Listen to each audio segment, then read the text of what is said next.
Hello, a very good evening. It's 6:03 on LBC. It's Iain Dale with you until 10. Yesterday at 6, I asked the question, have we all misjudged Liz Truss? Today I'm going to ask a slightly different question because 24 hours later, it's quite difficult to say a lot positive about what's happened today in the Liz Truss campaign, because yesterday she announced a new policy of setting up regional pay boards to tailor the pay to the cost of living where civil servants actually work. And this would only apply to civil servants. It's not the general public sector, at least I don't think it was. Now, today, she's done a spectacular U-turn on this. Now, we all know that Liz Truss loves to model herself on Margaret Thatcher. I wonder what Margaret Thatcher would have made of this. To those waiting with bated breath for that favourite media catchphrase, the U-turn, I have only one thing to say.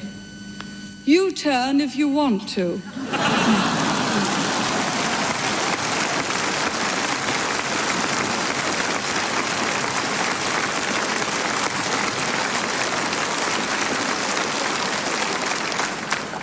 The ladies not for turning. Well, you can either look at this as saying, well, Liz Truss recognised the political reality of the situation and realised that the policy that she had announced yesterday was going down like a cup of cold sick, or she genuinely believed that a mistake had been made. Now, politicians very rarely get any credit when they do U-turns, and I doubt whether she's going to get any from anybody in the Conservative Party today. The Sunak campaign obviously are rather gleeful about this. They think their candidate did really well in the hustings debate. They think they're on the way back.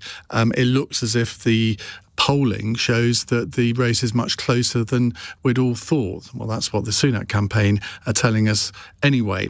So I'm wondering, if you actually look at the detail of this policy, where she says, well, look, the cost of living outside London is less than the cost of living in London in the southeast. So therefore, if we're using public sector, if we're using taxpayers' money properly, then why wouldn't we look at changing the way that people are paid in the rest of the country?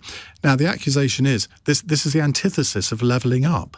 The whole point of levelling up is that you bring people up to the levels of London and the southeast. And this goes totally against that. If you want to send a signal that you're abandoning levelling up completely, well, what better way to do it?